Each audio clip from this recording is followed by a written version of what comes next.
ಈ ಫ್ರಿಡ್ಜ್ನಲ್ಲಿ ಮಾಂಸದ ತುಂಡುಗಳನ್ನ ಒಮ್ಮೆ ನೋಡಿ. ಇದೇನು ಪ್ರಾಣಿಗಳ ಮಾಂಸವೋ ಅಥವಾ ರಫ್ತು ಮಾಡೋಕೆ ಸಂಗ್ರಹ ಮಾಡಿಟ್ಟಿರೋ ಮಾಂಸವಲ್ಲ. ಇದು ಸ್ವರದ್ರೂಪಿ ಮಹಿಳೆಯನ್ನ ತುಂಡರಿಸಿರೋ ದೇಹ.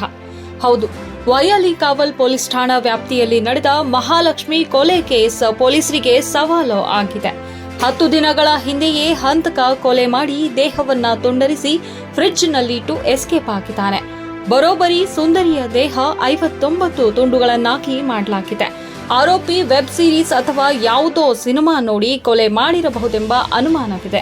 ಅಲ್ಲದೆ ಮತಾಂತರ ಶಂಕೆ ಇದ್ದು ಆ ಆಯಾಮದಲ್ಲೂ ತನಿಖೆ ನಡೆಸಲಾಗುತ್ತಿದೆ. ಏರಿಯಾದಲ್ಲಿ ಯಾರೊಂದಿಗೂ ಹೆಚ್ಚು ಸೇರದ ಮಹಾಲಕ್ಷ್ಮಿ ಕೆಲಸ ಆಯ್ತು ಮನೆ ಆಯ್ತು ಅಂತಿದ್ಲು.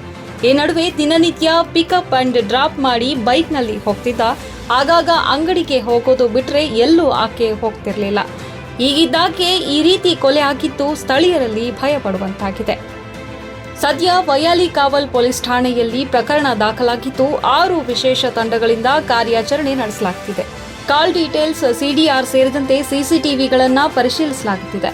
ಯಾರ್ಯಾರು ಕೊನೆಯದಾಗಿ ಸಂಪರ್ಕದಲ್ಲಿದ್ರು ಎಂಬ ಬಗ್ಗೆ ತನಿಖೆ ನಡೆಸಲಾಗುತ್ತಿದೆ.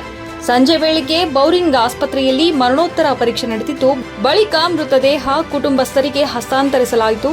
ನಂತರ ನೇಪಾಳಿಗಳ ಸಂಪ್ರದಾಯದಂತೆ ಶಾಂತಿನಗರ ಚಿತಾಗಾರದಲ್ಲಿ ಮಹಾಲಕ್ಷ್ಮಿ ಅಂತಿಮ ಸಂಸ್ಕಾರವನ್ನ ನೆರವೇರಿಸಲಾಯಿತು. ಈ ವೇಳೆ ಕುಟುಂಬಸ್ಥರ ಆಕ್ರಂದನ ಮುಗಿಲು ಮುಟ್ಟಿತ್ತು.